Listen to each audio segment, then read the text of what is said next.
আসসালামু আলাইকুম। আমি ডাক্তার নাইমুল কিবরিয়া। আজকে আমরা বলবো আত্মহত্যার ইচ্ছা নিয়ে। আমাদের কাছে অনেক রোগী আসে যারা মানসিক সমস্যা, আমি বিশেষত মানসিক রোগগুলা অনেক দেখি।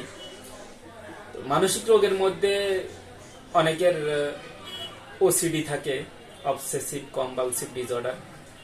তো আমাদের সব সময় আমরা বলি যে আমাদের রোগগুলা রোগের নাম হিসেবে নয়, রোগের পরিস্থিতি, রোগের প্রকৃতি, রোগীর প্রকৃতি, রোগীর অবস্থা, এগুলোর উপর নির্ভর করে।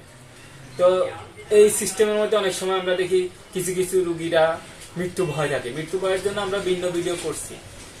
আজকে বলবো কিছু কিছু রোগীর আত্মহত্যার ইচ্ছা জাগে, সে আত্মহত্যা করতে চায়।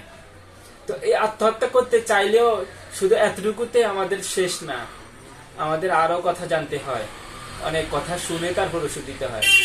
সেই প্রেক্ষিতে আজকে ভিডিও, যেন মানুষ বোঝে যে আসলে আত্মহত্যা করতে চাওয়ার ধরন হিসাবেও ওষুধ ভিন্ন ভিন্ন হয়।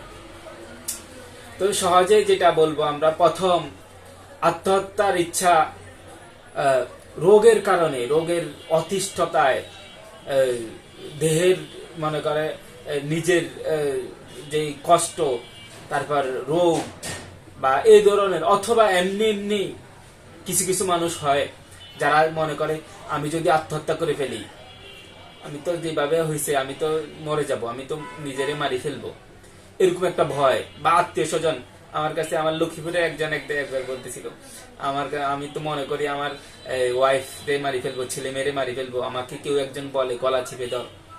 তো এরকম কেউ যদি মনে করে যে আমি নিজের ক্ষতি করে ফেলবো, তখন আমরা আর্সেনিক অ্যামালগামের কথা চিন্তা করি। এরপরে সর্বদাই বুক ধড়ফড় করে, প্রাণ আইটাই করে, অস্বস্তির কারণে আত্মহত্যা করতে চায়, আত্মহত্যার ইচ্ছা জাগে। এই ধরনের ব্যাপারে আমরা আর্সেনিক মেটের কথা চিন্তা করি। এরপরে যেসব রোগী বেঁচে থাকতে অনীহা, বেঁচে থাকতে চায় না, কিন্তু ভয়ের কারণে, সাহসের অভাবে তারা আত্মহত্যা করতে চায় না, পারে না, সে মানে মরে যাবে তার কোনো ইয়ে নাই, কিন্তু ভয়ের কারণে সে স্টেপ নিতে পারতেছে না। এই জন্য আমরা এটার ব্যাপারে আমরা চায়নার কথা চিন্তা করব।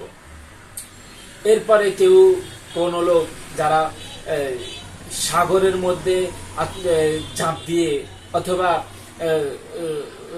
সাধারণ মানে একাকী থাকলে তারা বিভিন্ন রকম অনুশোচনার কারণে মানে আত্মহত্যা করতে চায়। তাদের মনে হয় জীবন তো আর রেখে লাভ নেই, বিভিন্ন রকম অনুশোচনা, তার আক্ষেপ থাকে, বিভিন্ন রকম আক্ষেপের কারণে সে আত্মহত্যা করতে চায় এবং স্টেপ নেয় বিভিন্ন ভাবে। সে আত্মহত্যা করতে বিভিন্ন স্টেপ নেয়, হাত কেটে ফেলে, গলায় ফাঁস দেয়, বিভিন্ন রকম স্টেপ নেয়, মানুষ তাকে ধরে রাখে। এরকম রোগীর জন্য, যারা এই যে অনীহা, জীবনের প্রতি অনীহা, এদের জন্য আরামমেট।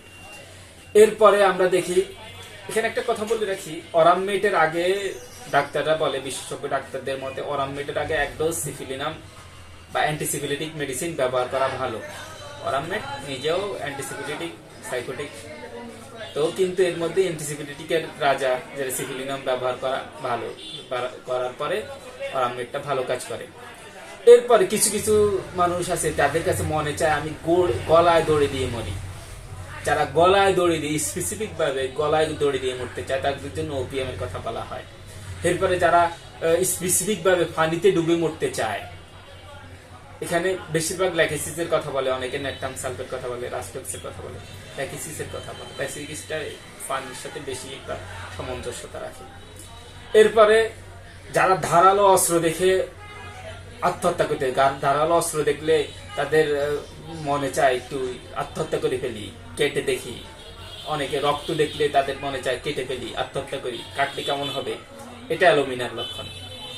তবে এই ধারালো অস্ত্র দেখে গলায় চালিয়ে দেওয়ার লক্ষণটা স্টাফিসেগ্রিয়াতেও আছে। এরপরে যেসব রোগী আত্মহত্যা করতে চায় কিন্তু নিজের সংযম করে রাখে, নিজের বাধা দিয়ে রাখে, এদের জন্য ন্যাট্রাম সালফেট। আর যদি মাথা আঘাতের ইতিহাসের পরে কেউ আত্মহত্যা করতে চায় তাদের জন্য নেটটামসান।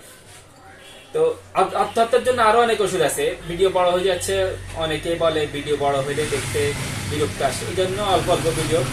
আত্মহত্যার জন্য অনেক ভিডিও, অনেক মেডিসিন আছে। তবে এখানে আমরা যেই কথাটা মনে রাখতে হবে সেটা হচ্ছে আমাদের এই ভিডিওগুলা শুধু এটা বোঝানোর জন্য, আমাদের লক্ষণ ভিত্তিতে ওষুধের ভিন্ন ভিন্ন ওষুধ হয়, ওষুধ চেঞ্জ হয়ে যায়, পুরা ওষুধের গ্রুপটা চেঞ্জ হয়ে যাচ্ছে।